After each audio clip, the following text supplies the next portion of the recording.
Mes followers, bonjour, bienvenue à votre nouvelle séquence de 3 minutes agro.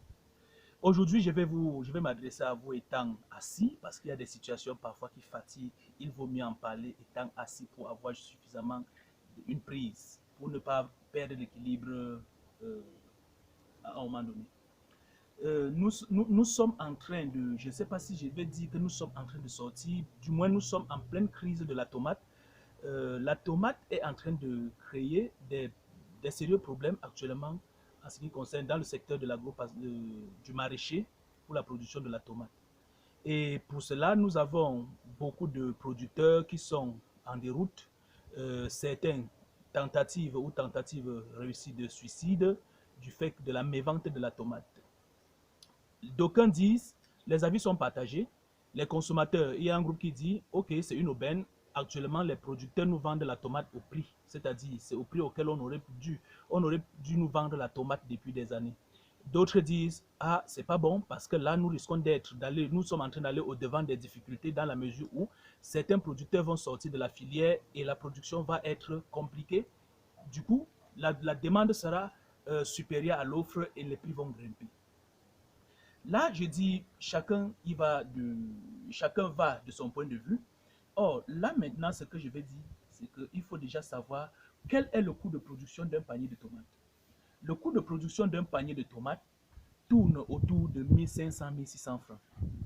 Vous comprenez donc que quand vous achetez un panier de tomates au marché à 1500 francs, vous n'êtes pas dans la logique où le producteur est en train de gagner. Pourquoi? Parce qu'il est impossible d'être en même temps au champ et au marché en même temps. Vous comprenez donc que c'est difficile. Forcément, entre le producteur et le consommateur, il y a une chaîne de distributeurs qui peut être plus ou moins longue. Comprenez donc que quand vous achetez la tomate au marché à 1500 francs, le cajou, ce n'est pas le prix, ce n'est pas l'argent qui va dans les poches du producteur. Là, ce sont les distributeurs qui vendent à 1500 francs. Posez-vous donc la question de savoir à combien est-ce que le producteur a pris ce panier de tomates chez le producteur. Chez le producteur, les prix sont tellement dérisoires. Les prix vont de 600 francs, 500 francs, 750 francs. Donc, on doit éviter de tirer à boulet rouge sur le producteur. Le consommateur est l'assureur, est l'assurance, pas l'assureur, est l'assurance du producteur. Pourquoi lui, il a l'assurance du producteur? Pour la simple raison que aucune compagnie d'assurance ne souscrit à une police d'assurance pour la production agricole. Là, ce n'est pas encore d'actualité chez nous. Bon. Et comment est-ce que le producteur peut garantir la durabilité dans son activité? Ça, c'est à ce moment-là, il faut justement être en accord, en harmonie avec le consommateur qui, par sa régularité, conforte le producteur dans son activité. Maintenant, comment résoudre le problème de fluctuation des prix, c'est-à-dire à un moment donné, on se trouve dans une situation vraiment de vente aux enchères.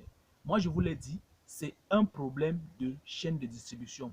Plus la chaîne de distribution est longue, plus le prix est élevé au niveau du consommateur final. Il faut donc essayer de résoudre ce problème pour éviter cette situation de surproduction. C'est vrai, ce qui est arrivé est à mettre sur le compte du Covid-19 parce qu'avec cette pandémie, les frontières sont vues fermées, les stocks qui devaient aller tantôt en Guinée équatoriale, tantôt au Gabon, se sont vus refusés et abondent sur le marché. Du coup, ça crée une surabondance de la tomate sur le marché. Maintenant, comment est-ce qu'on peut donc résoudre ce problème de façon efficace pour que dans le futur, on ne soit plus dans cette situation? Parce que ce qui arrive à la tomate actuellement, c'est la même situation avec la pastèque, c'est la même situation avec les ananas. Comment donc essayer de résoudre ce problème? Nous faut donc trouver un plan B. Le plan B qui doit le trouver, ne regardez pas l'État. Parce que si vous regardez l'État, vous n'aurez jamais de plan B. Le plan B doit être trouvé par les producteurs eux-mêmes. Comment les producteurs peuvent trouver le plan B? Il faut donc une synergie professionnelle, un peu comme l'interprofession des producteurs de marché. Il faut donc une synergie pour trouver comment est-ce qu'on peut développer une technologie post-récolte pour éviter justement cette perte, ces grosses pertes après production. Parce que vous le savez, les produits comme la tomate, les ananas, la pastèque, on perd pratiquement 40% entre la récolte, je dis bien entre la récolte et le consommateur final, dont on perd 40% de récolte, justement parce que nous faisons de la consommation directe. Maintenant, il faut développer les technologies. Il faut développer les technologies de transformation. Nous avons la possibilité de faire les poudres de tomates. Nous avons la possibilité de faire les concentrés de tomates, ça veut dire de la pâte, pour pouvoir consommer plus longtemps et pour pouvoir aussi vendre sans pression. Donc voilà autant de choses qu'il faut pour résoudre ce problème de surproduction, ce problème d'abondance sur le marché. Et maintenant, là, c'est où j'ai dit, on ne doit pas regarder l'État parce que pour dire vrai, l'État ne peut pas réfléchir pour nous et résoudre nos problèmes. Nous devons donc créer une synergie interprofessionnelle, nous devons créer euh, une synergie pluridisciplinaire parce que dans cette synergie, nous devrons compter les producteurs, nous devrons compter justement les distributeurs, mais organisés parce qu'il faut réduire la chaîne de distribution entre la récolte, entre le producteur et le consommateur final. On doit réduire la chaîne de distribution. On doit pouvoir compter également sur les mécaniciens. Quand je dis mécaniciens, ce n'est pas ceux qui se couchent sous les véhicules. Quand je parle de mécaniciens, c'est ceux qui conçoivent le matériel, c'est ceux qui conçoivent les outils pour en cas de besoin. Parce qu'un producteur de tomates qui décide de déshydrater ses tomates s'adresse à un mécanicien et lui dit, voilà, j'aimerais avoir un appareil de ce type. Maintenant, le mécanicien va le concevoir pour lui, ça va lui permettre de faire donc de la transformation. Donc, c'est de ça qu'il s'agit. Il nous faut donc faire une synergie. Maintenant, si cette synergie est faite, si cette interprofession est justement mise en place, ça permet donc de créer un groupe de pression qui pourra compter à ce moment-là et pourra vraiment faire fléchir nos gouvernants et permettre qu'ils accompagnent le processus. Parce que si on attend tout de l'État, on n'aura rien. Donc, il faut éviter de dire, parce que j'ai vu quelqu'un dire, grâce au Corona, merci à Corona, grâce à toi, j'ai mon panier de tomates à 1500 francs. Mais tenez-vous tranquille. Ceux qui aujourd'hui ont perdu vont définitivement sortir de la filière de production.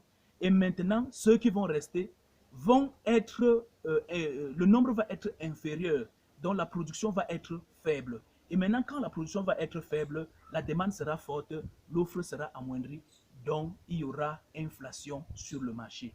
Donc, les producteurs, les consommateurs qui aujourd'hui se réjouissent doivent justement se plaindre parce que les lendemains risquent de ne pas être meilleurs, je ne le souhaite pas. Les lendemains risquent de ne pas être meilleurs parce qu'en réalité, il faudra capitaliser les pertes et pouvoir rester à flot. Donc, ceux qui vont persister dans la production, c'est ceux qui auront un moral costaud, ceux qui auront un portefeuille costaud également pour pouvoir persister dans la production. Comme je vous l'ai dit, c'est le producteur qui est l'assurance de la production agricole. Donc, je veux dire le consommateur, c'est lui qui est l'assurance de la production agricole. Il n'y a que lui pour garantir le lendemain est meilleur pour le producteur, dont les deux doivent faire corps pour exister mutuellement. Donc, le producteur n'est pas philanthrope. Donc, il ne produit pas pour faire plaisir au consommateur parce que lui, il obéit à un coût de production de, de son activité. Il doit respecter son coût de production pour pouvoir continuer à faire une activité rentable, durable et viable. Et le consommateur, à lui aussi, ne doit pas simplement regarder qu'on est en train de lui donner des produits au rabais. Il doit tenir compte du fait que demain, il doit continuer à avoir le produit sur le marché et pour cela, il doit acheter au prix. Donc, chers amis followers, je voulais justement que nous discutons là-dessus.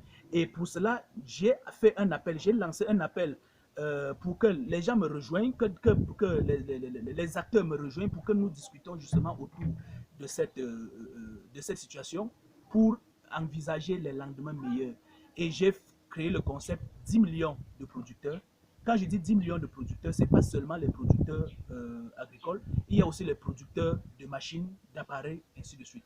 Donc, autour de ce concept, qu'on essaye de se concerter, qu'on essaye de réfléchir pour pouvoir trouver des solutions idoines pour la production agricole.